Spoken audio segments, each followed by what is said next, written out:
अस्सलामुअलैकुम रहमतुल्लाहि व बरकातुहू। उम्मीद है आप सब लोग खैरियत से होंगे। तो लास्ट वीडियो में हम लोगों ने टॉपिक नंबर 26 से कवर किया था। आज इंशाल्लाह टॉपिक नंबर 27 से स्टार्ट करेंगे। टॉपिक नंबर 27 में आपके पास कुछ एग्जांपल्स हैं और वो काफ़ी इजी हैं। मींस कि आपने जस्ट ये शो करवाना है कि जो आपके पास स्फेरिकल कोऑर्डिनेट सिस्टम है वो ऑर्थोगोनल है या नहीं। और ऑर्थोगोनल के लिए आपको पता है कि आपने क्या करना होता है। इनमें से आप किसी भी दो का प्रोडक्ट लें, मल्टीप्लाई करें। अगर आपके पास आंसर 0 आ जाए तो इट्स मीन्स कि वो जो आपके पास स्फेरिकल कोऑर्डिनेट सिस्टम है वो ऑर्थोगोनल है। ई r, e theta, e phi, इनकी वैल्यू मैंने आपको बोला था कि आपको फिंगर टिप्स पे याद होनी चाहिए। तो ये आपको याद होंगी। आपने सिंपल क्या करें, इनमें से किसी भी दो को उठा के मल्टीप्लाई करना है। मल्टीप्लाई करने के बाद कुछ वैल्यूज़ आपके पास कैंसिल आउट हो जाएंगी, कुछ वैल्यूज़ यहाँ पर आपके पास बच जाएंगी। ठीक है, फिर आपने क्या करना है, यहाँ से जो बच जाएंगे उनमें से भी कुछ चीज़ें कॉमन हो जाएंगी। जैसे इनमें देखें sine theta cos theta common है, तो यहाँ पर बचेगा cos square phi plus sine square phi, और यहाँ पर बचेगा minus sine theta cos theta. Sine theta cos theta इसकी वैल्यू 1 होती है, तो माइनस साइन थीटा कोस थीटा ये दोनों आपस में कैंसिल हो जाएंगे। यहाँ पे आपके पास आंसर 0 आ जाएगा। सेम एज इट इज़ आपने अब पहले ई आर को ई थीटा के साथ किया, अब आपने ई थीटा को ई फाई के साथ करना है, फिर आपने ई फाई को ई आर के साथ करना है। और जब आप इनको मल्टीप्लाई करेंगे, सिंपल जब आपको वैल्यूज गिवन होंगी, मल्टीप्लाई करेंगे, इनको सोल्व करेंगे तो आपके पास आंसर 0 आएगा। तो बेहतर यह है कि आप इसको ऐसे ही याद रखें कि जो स्फेरिकल कोऑर्डिनेट सिस्टम्स होती हैं ना वो ऑर्थोगोनल होती हैं। क्योंकि अगर आपको ये प्रूफ करना पड़ा और आप एक एक चीज़ को वहाँ मल्टीप्लाई करने बैठ जाएं कि आपने जैसे उन्होंने यहाँ पे शॉर्ट फॉर्म में किया, मल्टीप्लाई करने के बाद कैंसिल आउट करने के बाद जो रिमेनिंग टर्म्स थी उन्होंने जस्ट यहाँ पे वो लिखा, फिर वहाँ से कॉमन लिया, फिर कैंसिल आउट किया। तो अगर आपको ये चीज़ पहले से होगी आपके माइंड में कि स्फेरिकल कोऑर्डिनेट सिस्टम्स ऑर्थोगोनल होती हैं, तो आप जस्ट इनकी वैल्यूज लिखने के बाद भी यहाँ पे राइट कर सकते हैं कि e r e theta is equal to 0, e theta e phi is equal to 0 and e phi e r is equal to 0। Then we can see that spherical polar coordinates क्या होती हैं, orthogonal होते हैं। Next है जी unit vectors आई जे के, इनको आपने show करवाना है ई r e theta e phi. सबसे पहले आप क्या करेंगे, ई आर की वही वैल्यू जो यहाँ पे लिखी हुई है, ई थीटा की वही वैल्यू और ई फाई की यही वैल्यू, ये आप लोग सबसे पहले यहाँ पर लिखेंगे। नेक्स्ट है जी, अब आपने क्या करना है, इसको लेना है। ठीक है, sine theta E R plus cos theta E theta. अब ई आर ई थीटा की वैल्यू आपको गिवन है, आपने यहाँ मतलब गिवन है या आपको ये फिंगर टिप्स में ऐसे भी याद होंगे, तो आपने ये वैल्यूज यहाँ पे पुट करनी है। पुटिंग करने के बाद आपने इसको अंदर मल्टीप्लाई करना है, साइन स्क्वायर थीटा को कोस फाई के साथ प्लस साइन स्क्वायर थीटा को साइन फाई के साथ, कोस स्क्वायर थीटा को कोस फाई के साथ, कोस स्क्वायर थीटा को साइन फाई के साथ। लिखने के बाद आपने जस्ट वहाँ से आई जे के की वैल्यू निकाल लेनी है। निकालने कैसे है, ये भी आपको आनी चाहिए ऐसे ही, ये वाली वैल्यूज। ठीक है, ये वाली एक आई जे के की वैल्यू आपको आनी चाहिए और एक ई r e theta e phi, ये 6 वैल्यूज आपको ऐसे ही आनी चाहिए। क्योंकि ये आई जे के जो वैल्यूज हैं, यूनिट वेक्टर्स के जो वैल्यूज हैं, ये नेक्स्ट भी हम लोग कुछ क्वेश्चंस में इनको यूज करेंगे। नेक्स्ट है जी आपके पास ये वाला इंपॉर्टेंट है, ये वाला इतना इंपॉर्टेंट क्वेश्चन नहीं था, लेकिन ये वाला एग्जाम्पल जो है ये बहुत इंपॉर्टेंट है, जिसमें find d by d t e r, d by d t e theta and d by d t e phi. आपने ई आर का डेरिवेटिव लेना है, ई थीटा का डेरिवेटिव लेना है, डी फाई का डेरिवेटिव लेना है। ई आर की वैल्यू जी आपको पता है कि इसकी वैल्यू ये होती है। आपने सिंपल क्या करना है, इसका डेरिवेटिव लेना है। डेरिवेटिव में देखें, फिर इस टर्म का डेरिवेटिव लेंगे, फिर इस टर्म का लेंगे, फिर इस टर्म का लेंगे, और यहाँ पे देखिए ये दो टर्म है तो आप इन पे प्रोडक्ट रूल को अप्लाई करेंगे। प्रोडक्ट रूल को कैसे अप्लाई करेंगे कि पहले आपने साइन थीटा का डेरिवेटिव लिया कोस थीटा इंटू थीटा, और कोस थीटा साथ ऐसे ही आ गया। फिर आपने कोस थीटा का डेरिवेटिव लिया माइनस साइन थीटा और साथ साइन थीटा, ये ऐसे ही आ गया। इस तरह आपने इस वैल्यू को लेना है, यहाँ पर भी आपने प्रोडक्ट रूल अप्लाई करना है। पहले आप इसका डेरिवेटिव लेंगे, ये यूँ ही रखेंगे, फिर प्लस इसका डेरिवेटिव लेंगे, ये साथ ऐसे ही आ जाएगा। फिर आपने इसका डेरिवेटिव लेना है जो कि होता है minus sine theta dot theta, और ये के साथ ऐसे आ जाएगा। सेम एज इट इज आपने ई थीटा की वैल्यू लिखनी है और उसका डेरिवेटिव लेना है, आंसर यही आएगा। जस्ट बस यहाँ पे ई थीटा की वैल्यू चेंज होगी तो इस वजह से आंसर भी चेंज हो जाएगा। फिर उसी तरह सेम आपने ई फाई की वैल्यू लिखनी है और उसी का भी इसी तरह आपने डेरिवेटिव लेना है। सिंपल, ये बहुत सिंपल सा क्वेश्चन है और बहुत ज़्यादा इंपॉर्टेंट भी है, तो ये आपने लाजमी करना है। नेक्स्ट है जी represent following vectors in spherical coordinate. आपको ये गिवन है 2yi minus Z J plus 3x के। अब देखा, यही मैंने आपको बोला था कि आई जे के की वैल्यू ये आपको पता होनी चाहिए। अब ये आपके पास एक स्फेरिकल कोऑर्डिनेट में ये उन्होंने हमें इक्वेशन दी है, यहाँ पर हमें आई जे के की वैल्यू चाहिए। तो यहाँ पर आपने जैसे इनको फाइंड आउट किया, बस ये आपने इस तरह अपने माइंड में ये वाली वैल्यूज रखनी है। रखने के बाद आपको पता है जी या आई जे के की जगह आप ये वाली वैल्यू पुट करेंगे। उसके बाद आपको ये भी पता है कि स्फेरिकल कोऑर्डिनेट में एक्स की वैल्यू क्या होती है, वाई की वैल्यू क्या होती है, जेड की वैल्यू क्या होती है। एक्स की वैल्यू होती है R sine theta cos phi J. ये जब हमने स्फेरिकल कोऑर्डिनेट को स्टार्ट किया था तब हमने इसकी ये वैल्यूज डिस्कस की थी कि एक्स की ये वाली वैल्यू होती है, वाई की ये वाली वैल्यू होती है और जेड की ये वाली वैल्यू होती है। अब आपने जो इक्वेशन आपको गिवन थी आपने वो लिखी, इसमें आपने सिंपल किया कि ये एक्स वाई जेड की वैल्यू पुट की है और आई जे के की वैल्यू पुट की है। पुटिंग करने के बाद आपने और कुछ भी नहीं करना, जस्ट पुटिंग करके जो इक्वेशन बने आप वही आपका आंसर है। नेक्स्ट है जी express following in spherical coordinate where X के plus Y square plus Z square is equal to 9। तो ये भी स्फेरिकल कोऑर्डिनेट की ही बात हो रही है। तो यहाँ पर भी आप लोग पहले एक्स की, वाई की एंड जेड की वैल्यू को पुट करेंगे। पुटिंग करने के बाद देखें यहाँ पे जो चीज़ आपको कॉमन लगेगी आपने वहाँ से वो चीज़ कॉमन ले लेनी है। आर स्क्वायर को स्क्वायर थीटा ऐसे ही याद आएगा। यहाँ पे देखें ये भी साइन थीटा है और ये भी साइन थीटा है, तो आप यहाँ से are square sine square theta को कॉमन लेंगे। दरमियान में आपके पास वैल्यू बचेगी cos square phi and plus sine square phi, ये 1 के इक्वल होता है। तो यहाँ पे देखिए आपके पास बचेगा r square sine square theta plus r square cos square theta. यहाँ पर भी आर स्क्वायर कॉमन है तो दरमियान में बचेगा sign square theta cos square theta जो कि 1 के इक्वल होता है। तो आर स्क्वायर किसके इक्वल आ जाएगा, 9 के इक्वल आ जाएगा। बोथ साइड पर डेरिवेटिव, बोथ साइड पर ये लेंगे स्क्वायर रूट, तो आपके पास आंसर आएगा आर इज इक्वल टू 3। ये फर्स्ट हमने प्रूफ कर लिया। सेकंड उन्होंने बोला कि आपके पास z इज इक्वल टू 0 हो, तो z की वैल्यू आपके पास होती है r cos theta. r cos theta is equal to 0। यहाँ पे आपने थीटा को सेपरेट कर लिया, कोस इनवर्स 0 हो जाएगा। 0 कोस कब होता है, जब पाई/2 होता है एंगल। तो ये वाला आपके पास आंसर आ गया। उसके बाद z is equal to x square plus Y square. X की z की जगह उसकी वैल्यू लिखेंगे, एक्स की जगह उसकी वैल्यू लिखेंगे, वाई की जगह उसकी वैल्यू लिख के उनका स्क्वायर ले लेंगे। अब आपने क्या करना है, आर स्क्वायर थीटा और r square sine square theta ये आपके पास कॉमन है, तो दरमियान में बचेगा cos square phi plus sine square phi जो कि 1 के इक्वल हो जाएगा। यहाँ पे आपको जो चीज़ बचेगी वो होगा r square sine square theta और यहाँ पे है आर कोस थीटा। आर से एक आर कैंसिल हो जाएगा तो यहाँ पे बचेगा कोस थीटा और यहाँ पे बचेगा आर साइन स्क्वायर थीटा। ठीक है। अब प्लेन है y is equal to x, y की वैल्यू को x की वैल्यू के इक्वल रखा। साइन थीटा से साइन थीटा, आर से आर कैंसिल, क्या बचा साइन फाई कोस फाई। ये साइन फाई के ये कोस फाई इधर आके डिवाइड हो जाएगा जो कि टेंजेंट फाई बन जाएगा और यहाँ पे बचेगा 1। अब ये हो जाएगा phi is equal to tangent inverse 1। 1 पे कब होता है टेंजेंट, जब पाई/4 एंगल होता है। तो आप यहाँ पे लिख सकते हैं पाई/4 या फाई पाई/4। नेक्स्ट आपका the cone z square is equal to 3x square plus Y square. Z square की वैल्यू लिखी r square cos square theta plus 3 ऐसे लिखा, इनकी वैल्यू को लिखा प्लस किया तो ये 1 के इक्वल आ जाएगा। यहाँ पे बचेगा just R square sine square theta. R square से are square cancel, sine theta ये देखें आपने टेंजेंट स्क्वायर थीटा बनाना है तो आप कोस स्क्वायर थीटा को इधर लेके आएंगे और 3 को इधर ले जाएंगे तो ये बन जाएगा 1/3 और ये हो जाएगा टेंजेंट स्क्वायर थीटा। यहाँ पे आपने दोनों साइड पे क्या लेना है, स्क्वायर रूट, ताकि हम यहाँ पे टेंजेंट थीटा की वैल्यू निकाल सके। तो यहाँ पे हो जाएगा 1/3 स्क्वायर रूट। आपको पता है टेंजेंट इनवर्स 1/3 स्क्वायर रूट कब होता है, पाई/6 पे। तो ये आपका क्या हो जाएगा आंसर। नेक्स्ट ये है जी आपके पास कॉन्ट्रावेरिएंट वेक्टर। अब ये हम एक न्यू टॉपिक इसमें स्टार्ट करने लगे हैं। इस न्यू टॉपिक को स्टार्ट करने से पहले एक बात आप लोग ने अपने माइंड में रखनी है, ये बहुत ज़्यादा कॉन्सेप्चुअल सब्जेक्ट है, ठीक है, और इसका सिलेबस भी काफ़ी ज़्यादा है। तो जितने अभी तक मैंने पेपर ऑब्जर्व किए, जो मैंने पेपर दिया था उसमें ये है कि इसका पेपर इतना लेंथी नहीं होता। जो क्वेश्चंस आपके 3 से 4 स्लाइड्स पे जा रहे हैं, जिन एग्जाम्पल का सोल्यूशन या जो थ्योरम्स आपके पास 3 से 4 स्लाइड्स पे जा रहे हैं, आपने उनको बिल्कुल टेंशन लिए बगैर उसको स्किप कर देना है, क्योंकि इतने ज़्यादा लेंथ आपके पेपर में नहीं आते।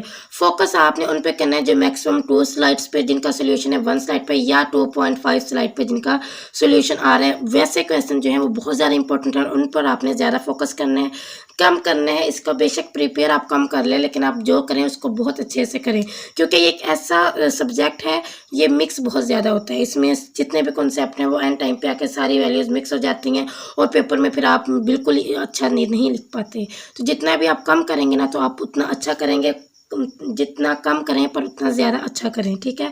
कॉन्ट्रावायलेंट वेक्टर्स एंड कोवेरिएंट वेक्टर्स में एक बात याद रखनी है, कॉन्ट्रावायलेंट में कोई भी आपके पास एक गिवन है उसमें जो अपर इंडेक्स होते हैं ना उसको आप लोग कहते हैं कॉन्ट्रावायलेंट, और जो नीचे होता है बिलो में उसको कहते हैं कोवेरिएंट, ठीक है। और एक और बात जो इसमें मेन चीज़ याद रखने वाली वो ये है कि कॉन्ट्रावायलेंट वेक्टर ये आपको पैरेलल डायरेक्शंस के बारे में बताते हैं और जो कोवेरिएंट होते हैं वो आपको परपेंडिकुलर डायरेक्शन के बारे में बताती हैं।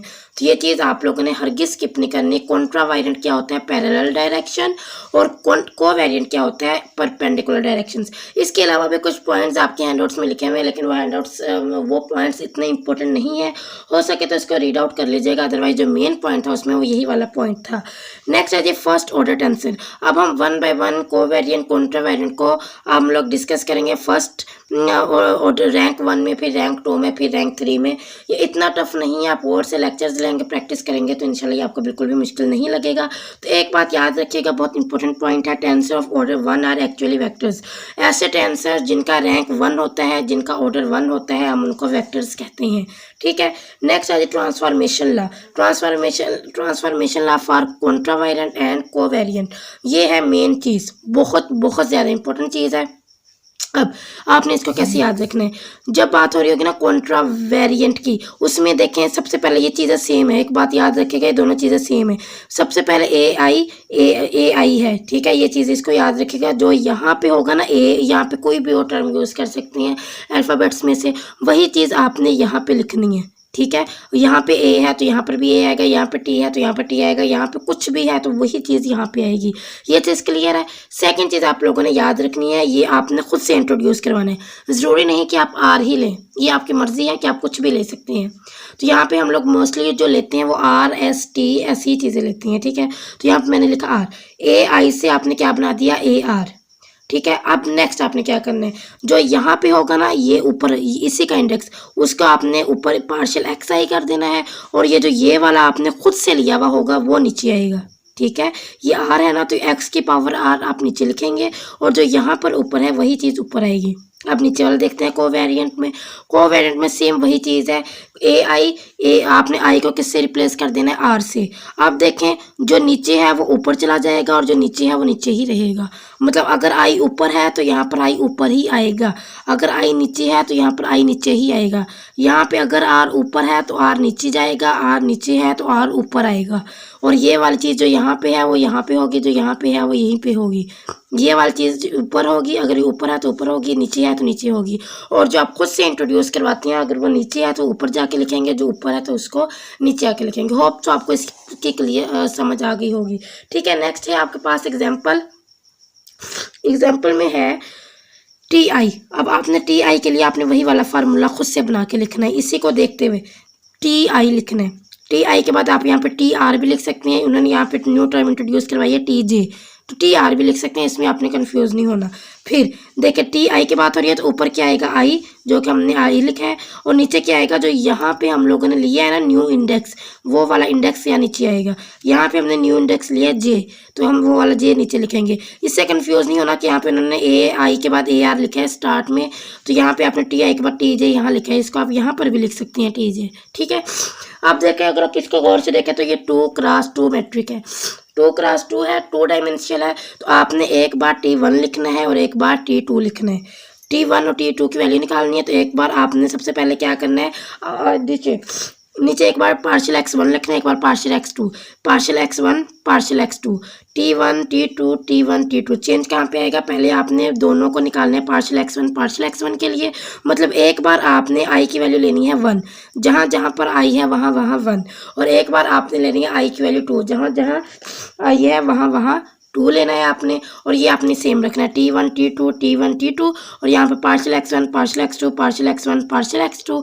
बस यहाँ पे चेंज होगा ही होगा, T1 के केस में पार्शियल x1 और T2 के केस में पार्शियल x2। अब आपने इन दोनों की वैल्यू निकालनी है। इन दोनों की वैल्यू निकालने के लिए आपको पहले partial x1 over partial x1 ये चाहिए, partial x1 over partial x2 ये चाहिए, इनकी वैल्यूज चाहिए। इनकी वैल्यूज कैसे निकालनी है, ये जो आपके पास वैल्यू है ये x2 ये x1 की वैल्यू है, ये x2 किसकी वैल्यू है, x1 की।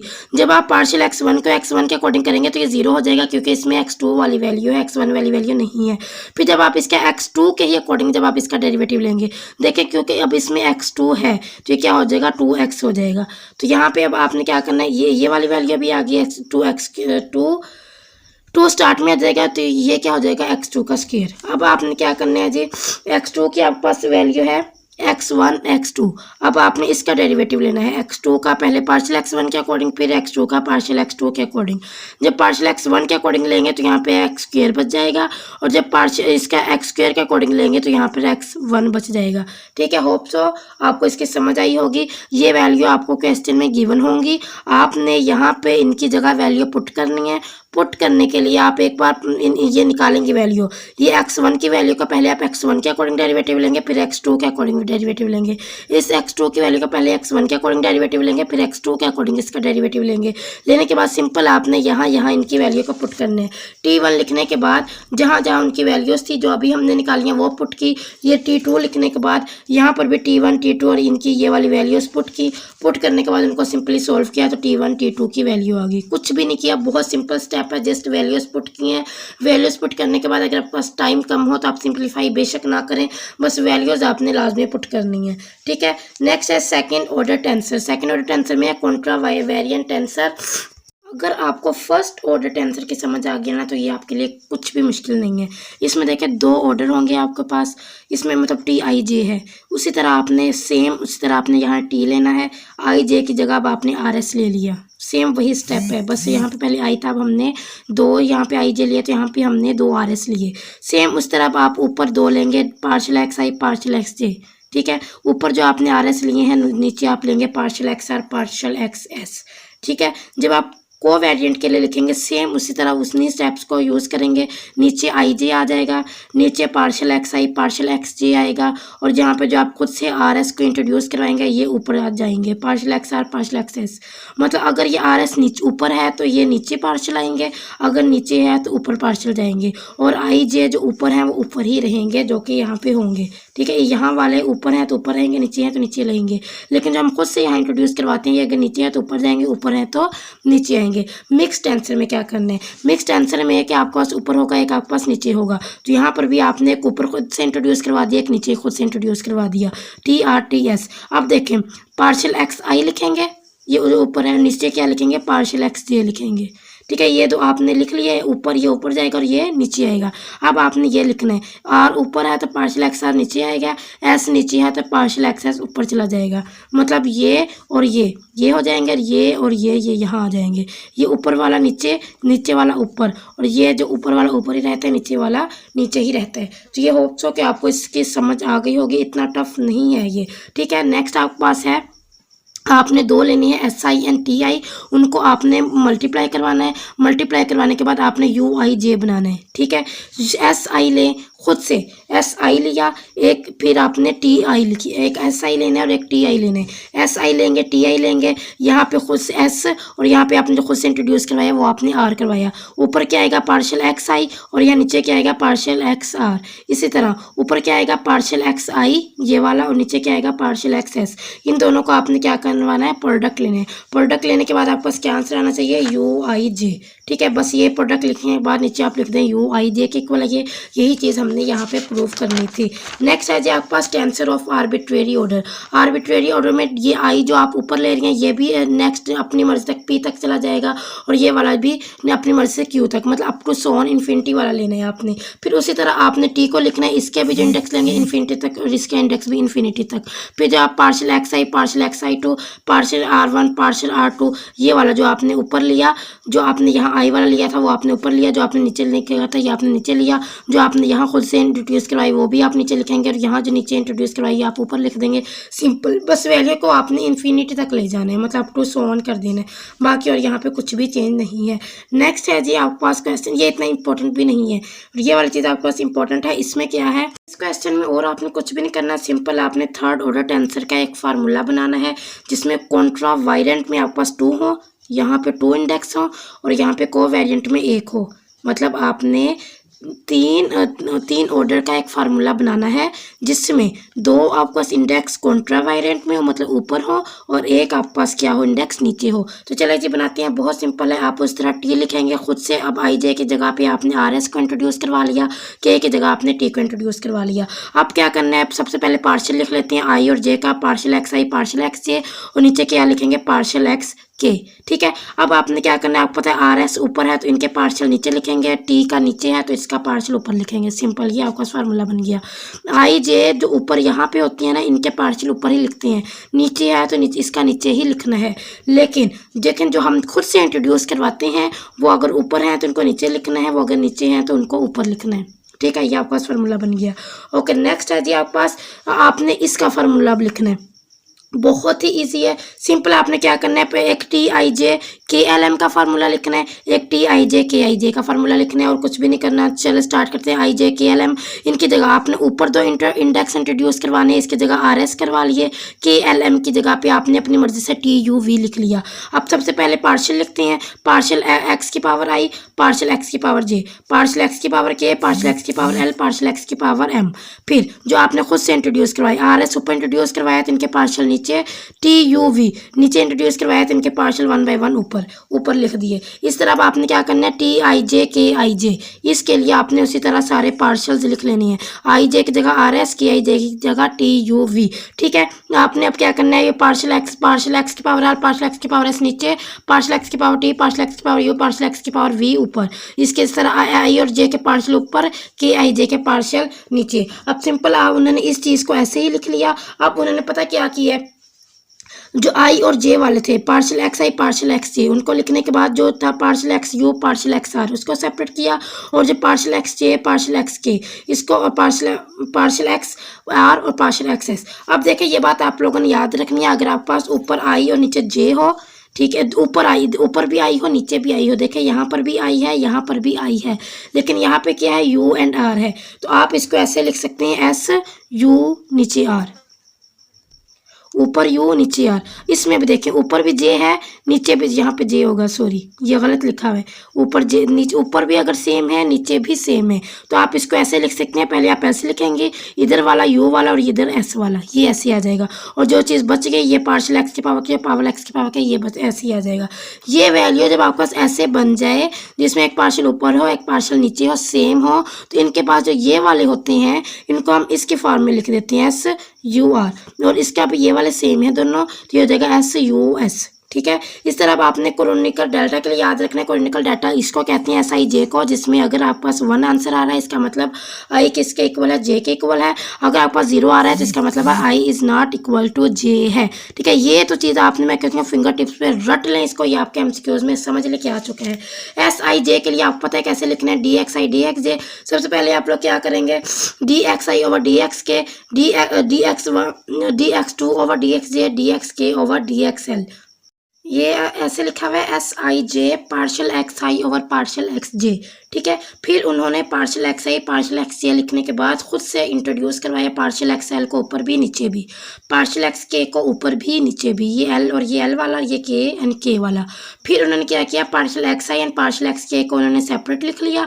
अब उन्होंने क्या किया, इसकी जगह पे देखें, यहाँ पर एल है और यहाँ पर भी एल है। अभी मैंने थोड़ी देर पहले आपको बताया था पार्शियल एक्स की पावर एल पार्शियल एक्स की पावर एल, ये दोनों सेम हो, तो आपने इसको कैसे लिखना है, एस ऊपर के और नीचे ये जे।